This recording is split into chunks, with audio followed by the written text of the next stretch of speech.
s'est posé beaucoup de questions sur la Terre. Hein. Au début, on a pensé qu'elle était plate, ça a été la géométrie euclidienne, puis on a vu qu'elle était ronde, ça a été la géométrie sphérique, puis on a vu que c'était une planète, ça a été la dynamique newtonienne, la mécanique céleste. Maintenant, on met plus l'accent sur le fait que c'est un monde habité, donc il y a la dynamique des populations, et puis les problèmes qui nous entourent, les problèmes de société. Donc on a vu également qu'il y a des sociétés humaines, donc on développe à ce moment-là les théories économiques et en mathématiques la théorie des jeux, la théorie des probabilités également. Toutes les questions que les gens se sont posées à propos de la Terre, et on ne s'est peut-être pas toutes posées encore, ont eu des conséquences mathématiques. Les mathématiques ne connaissent pas le passé de la Terre, etc. Ça, ce sont des renseignements qui viennent d'ailleurs. Hein. C'est-à-dire le mathématicien, à ce moment-là, prend des renseignements qui lui viennent de la biologie, de la géologie, etc., etc. Et ce n'est même pas vraiment comme ça que ça se passe. Parce que le géologue ou le biologiste, il ne fait pas appel aux mathématiciens, hein. Il développe ses propres mathématiques. Hein. C'est comme le physicien. Le physicien, il ne fait pas appel aux mathématiciens. Il dit, moi, je vais faire mes mathématiques moi-même. Et après, c'est le mathématicien qui les prend, ça développe de nouvelles branches de mathématiques. Les mathématiques, c'est vraiment un outil que les gens s'approprient. Alors maintenant, est-ce que, avec tous ces renseignements, est-ce qu'on peut prévoir l'avenir? Bien, non, on ne peut pas. On peut avoir des scénarios qui sont plus ou moins probables pour deux raisons. Les phénomènes qui concernent la Terre sont des phénomènes qui peuvent être de nature physique ou de nature humaine. Hein. C'est-à-dire le climat, par exemple, est influencé par des phénomènes physiques, le rayonnement solaire, et par des phénomènes humains. Par exemple, quand vous coupez les forêts, ou bien quand vous asséchez les mers, ou bien quand vous émettez des gaz à effet de serre, ça influe. Ça influe sur le climat. Alors, pour les phénomènes physiques, il y a une limite à la prévisibilité qui n'est pas due aux mathématiques, qui est dans la nature des choses, c'est dû au fait que l'information qu'on peut recueillir est limitée. C'est-à-dire, si je mesure la température dans cette pièce, etc., je peux le faire, mais enfin, j'aurai jamais ça n'a pas l'importance suffisante pour que j'ai 12 décimales, etc. Et cette précision, quelles que soient les maths qu'on fera derrière, ne me permettra pas d'aller très loin dans le temps. Donc ça, il y a une limite aux prévisions qui est de nature physique. On ne peut pas pousser les mesures assez loin, ne serait-ce que parce qu'il y a la mécanique quantique. Mais également une incertitude humaine.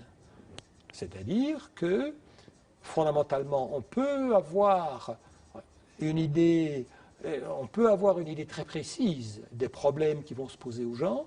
On peut avoir une idée très précise aussi de la manière dont ils vont les résoudre en général. Hein. On sait par exemple qu'ils vont tâcher de ne pas payer l'impôt s'ils peuvent, des choses comme ça. Mais ça ne suffit pas. C'est-à-dire qu'il reste, grâce au ciel, l'être humain, il reste une certaine marge à la liberté. Les gens peuvent choisir de faire des erreurs. Et puis, fondamentalement, ce que font les gens va dépendre de l'idée qu'ils se font d'eux-mêmes et de l'idée qu'ils se font de l'humanité. Et ça, le mathématicien ne peut pas vous dire ce que vous devriez chercher. Hein, c'est vous qui lui direz, moi, je voudrais que la Terre soit comme ça, ou bien je voudrais être comme ci. Quel est le meilleur moyen d'arriver à quelque chose?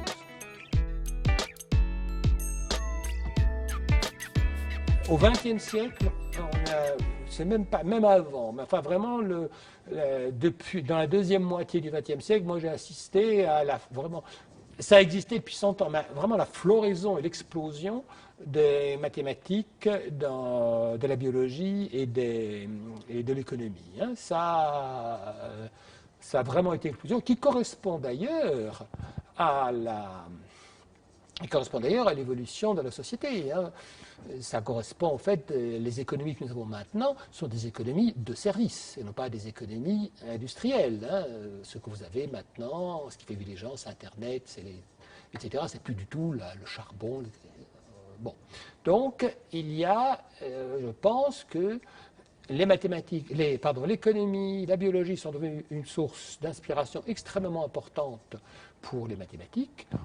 Je pense que les problèmes qui vont se poser au XXIe siècle ne seront pas des problèmes technologiques ou scientifiques. Hein, je veux dire, on pourra fabriquer des bombes à hydrogène plus puissantes, ou bien on pourra fabriquer des petits drones microscopiques qui iront dans votre oreille voir ce que vous faites, mais ce n'est pas ça qui va régler nos problèmes sociaux.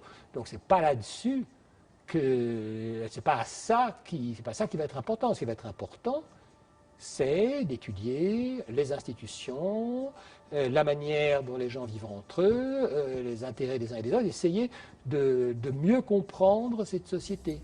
C'est là que je pense qu'il va y avoir des problèmes.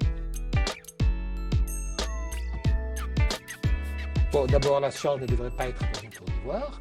Et moi, j'ai toujours pensé que si on n'était pas capable d'expliquer ce qu'on fait, c'est pas la peine de le faire. Ça... Et en plus, c'est aussi un excellent exercice pour le chercheur. Parce que quand vous avez le grand public, vraiment, qu'est-ce que vous allez leur dire? Vous êtes forcé de trouver des choses, vous êtes forcé de trouver des choses qui sont intéressantes, des choses qui vont les intéresser, donc des choses qui sont importantes. Donc vous êtes forcé de vous poser la question, mais qu'est-ce qui est important? Qu'est-ce qui est important? Et si vous apercevez que ce que vous faites n'est pas assez important pour que vous le puissiez à d'autres, eh bien c'est peut-être pas la peine de le faire. Surtout quand on a mon âge, hein, à ce moment-là, c'est vraiment le moment de s'intéresser aux problèmes importants. Oui, je parlais du réchauffement climatique. Bon, ce n'est pas une certitude, c'est une très grande probabilité. La probabilité augmente à chaque rapport. On a de plus en plus l'impression que ça va mal aller, mais on n'est pas encore complètement sûr, etc. Je pense aussi que c'est bien de développer l'esprit critique chez les jeunes et chez le public en général. Parce que finalement, alors, je veux dire, ce n'est pas si difficile. Hein, les problèmes d'économie, par exemple. Hein, en économie, les politiques d'austérité, tout ça, ce n'est pas tellement difficile qu'on ne puisse pas se faire sa propre opinion. Donc moi, quand je fais une conférence scientifique, je souhaite que les gens se fassent leur propre opinion. C'est ça que j'avais appris en maths, je me fais ma propre opinion.